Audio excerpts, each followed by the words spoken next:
This week we talk about engine company operations. What is the Below You acronym? Routine fire. Does it exist?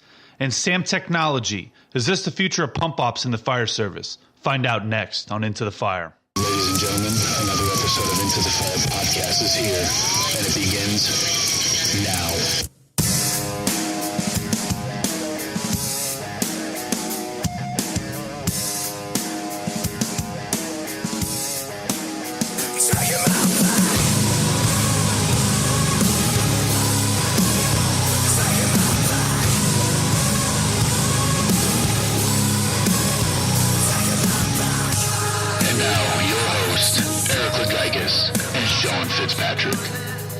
What is going on, everybody? Come on in, grab a seat, grab a cup of coffee. This is another episode of Into the Fire podcast, and it's actually number 4. I am your host, Eric Lagaikis, alongside, once again, with Sean Fitzpatrick. What's up, buddy? Hey, welcome to episode 4, everybody. I'm super excited to be here, as usual. And if you guys notice, there's a little bit of a difference in Sean's audio this podcast. You actually could hear him. I got this sweet boom mic. Yeah. So we're trying to upgrade some things here at the podcast, and I upgraded to a scissor arm boom mic thing. So when Sean moves around, he could actually bring it with him, which is actually pretty cool. It's pretty fantastic. Don't let anybody fool you. This thing's awesome. I like it. I like it a lot. So this is episode 4. There's actually a lot of cool things going on with the podcast right now, and I'm really excited about it. We've been getting some really positive feedback from actually not even just locally, but all over the country. And I think it's awesome. And recently on Facebook, I did a kind of a T-shirt giveaway that actually brought in some pretty good, attention, and we have a winner, and it's awesome. I'm super excited about the direction of this podcast, and we're kind of getting out there and the airwaves. And Sean and I were actually just talking. He was mentioning somebody from, where was it again? Good friend of mine up in Frederick County, Maryland. And he was actually listening to the podcast up there. And he was walking his dogs. I'm sure he's going to listen to this one. I'm sure I'll get a text message. But it's cool, though. It's cool because the podcast is actually getting out there. We're not, it's not just staying locally, which when I first started this, I really was afraid that this was just going to be local, and we were just going to have just a few people listening to it, and which would have been awesome. But my goal was for it to be like nationwide. I wanted fire departments all over the country to hear this and talk about it. Looking at the broader picture. Yeah, absolutely. Big picture. Yeah. So there's some really cool things going on, and we're really, really excited about it. I do have to say right now that we are planning on getting some more T-shirts for Into the Fire podcast. So if you guys are interested, drop us a line on Facebook or a message, and let us know. We're going to be doing some pre-orders soon. We actually have some pretty neat things coming into it.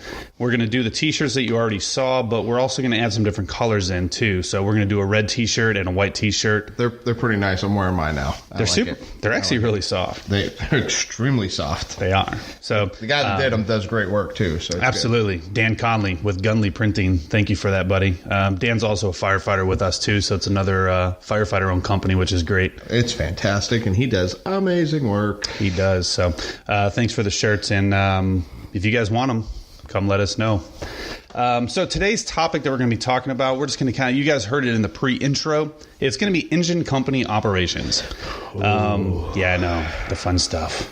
And but so one of the things we're going to talk about is I found something called Below You, and it's an acronym, and I actually wasn't too familiar with it, and I know you said you really haven't heard about that before either, right? No, I haven't. Below You. So we're going to talk about Below You acronym. It's slicers. A lot of people know it's slicers. A lot of people use slicers. We're going to talk about that. We're going to talk about stretching hose line and how to manage it. What is a routine fire? People talk about it. Is there such thing? We'll discuss it. Nope. And Nope. But we're still going to talk about it because it is a discussion, because people do mention, it's a routine fire. Well, there's no such thing as a routine fire. No, we'll get into that. It's going to be good. And then we're going to talk about, since it's we're filming this during FDIC week. We're not there, but we're filming it during the week.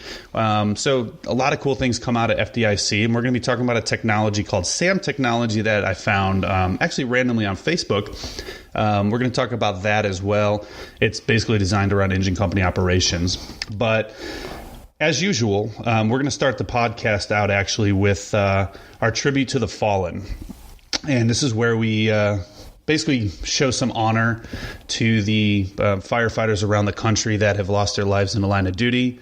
I really wish we can do this for every single firefighter, even without being line of duty. But unfortunately, we only have, FEMA who gives out line of duty deaths. So Yeah. I'm sure there's a lot of firefighters out there that lost their lives, off duty. But unfortunately, we don't have that type of info. We don't get the statistics. No, we don't. But we have 4 firefighters that lost their lives since our last episode, which is a lot. It's really an astronomical number. We're up to 32 now for the year. Yep, 32 for the year, and it's crazy. And I do this because I want to honor the people that lost their lives, but I'm really, really hoping that down the road I don't have to do this on a podcast.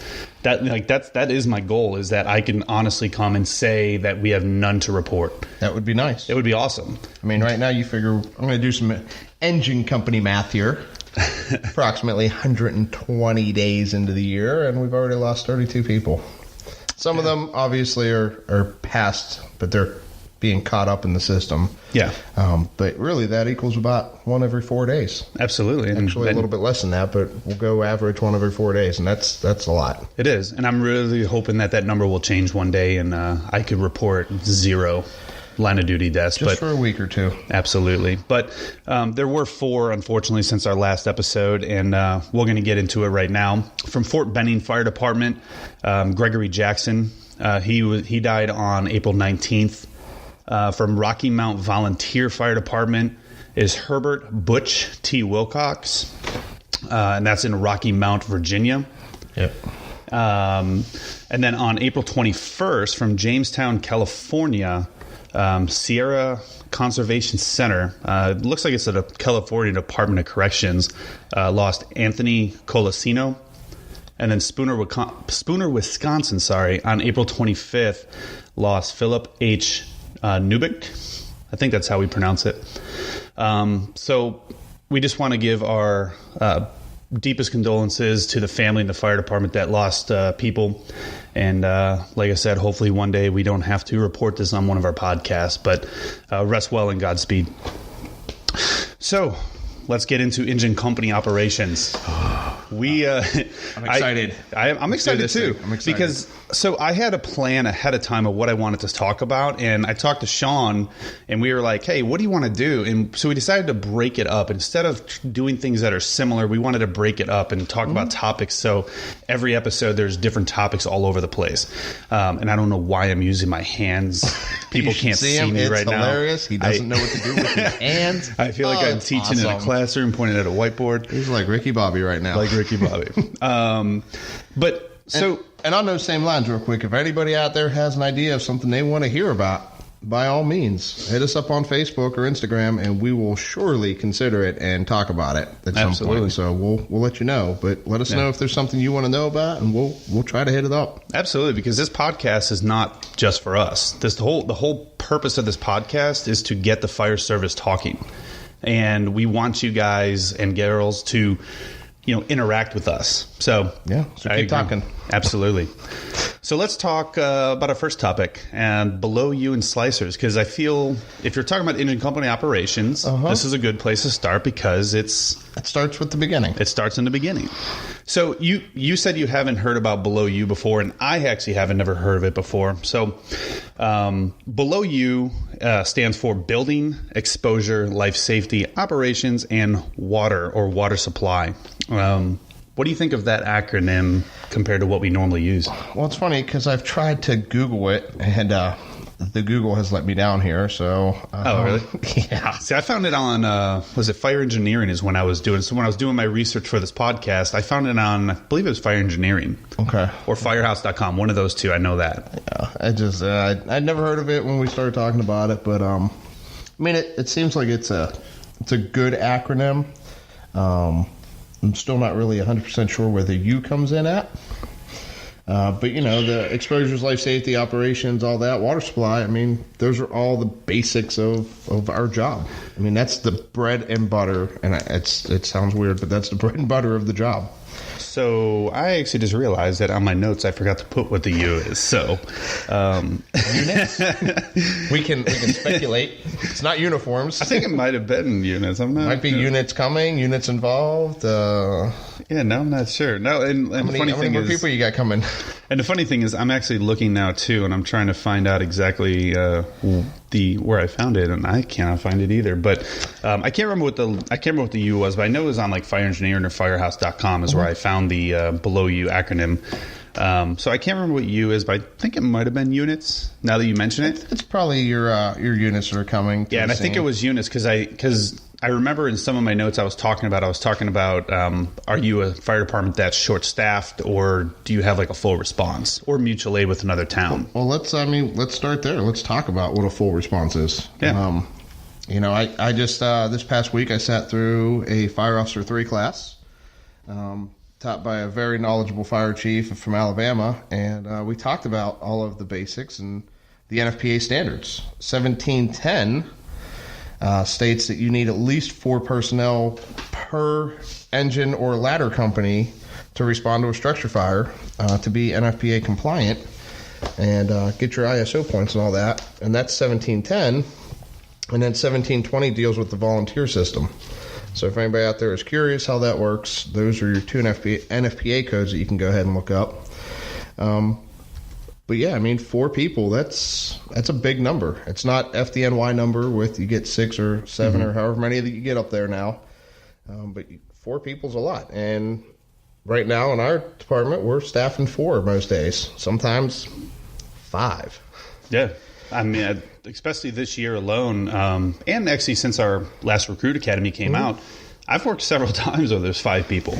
Yeah, I've pulled a mattress down off a bunk bed, slept on the floor. I was afraid it was going to be a whole Step Brothers episode, and we made all this room for activities, and and that's kind of the cool thing is that we are. I don't know the word you want to look for or use for it, but as a fire department, we actually are kind of blessed to have that many people because a lot of places do not have that response. Like I said in the last episode, my old department that I was a paid on call for, they had 3 people, and if 2 went on an ambulance call, there was 1 person to run either an engine or a fire truck, like a ladder truck. So, we actually are fairly blessed to have this many people. And our response in general is pretty good because, like I said, you said we run typically, it's average now 4 to maybe 5. Yeah, most days. Yeah, and a normal residential, we run 3 engines. Or 4 engines. I'm sorry. Yeah, I forgot. 4 engines now. Forgot we changed it to 4 engines now. That's my apologies. But yeah, we run 4 engines plus the truck. Yeah, so you're getting 20 guys. Yeah, we're getting 20 individuals, I should say. 20 firefighters. Yes. Trained firefighters. So for us, running a scene is. I don't want to forget the chief, plus the battalion chief. So 21. Yeah, and then if it's a big enough fire, we get some people that come in off duty too. So but we have a great response just initially. So we're lucky, but there's places out there that aren't so lucky. No. And I've seen some videos because I'm kind of a YouTube warrior a little bit. I don't really use it much for training, but I do love watching YouTube videos. And I've seen some really interesting YouTube videos from rural areas where their response is like 3 people total. Yeah. And they're trying to fight a small house fire, and it's crazy because I'm like, man, in a bigger area that would be completely put out. And it's tough because you also have to deal with do you have a driver operator talking about engine company operations that stays outside and minds the pump? What do you do for water supply? Yep. Hopefully you have a good water supply with 3 people and you can just all 3 of you go inside. Absolutely. At the same time, though, you run into the problem of NFPA 1500 with the 2 in, 2 out. Mm-hmm. You're breaking the rule. Absolutely. So. And like I said, the department that I reference this department because I did 7 years with them part-time or paid on call.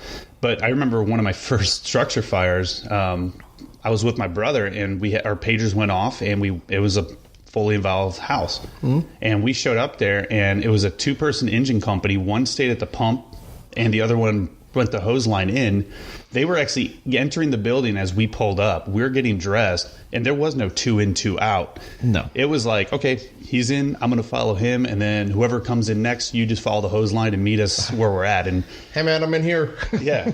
And it was Come at the find me. time, I didn't really think anything of it because I really didn't understand the fire service at that time. I didn't really understand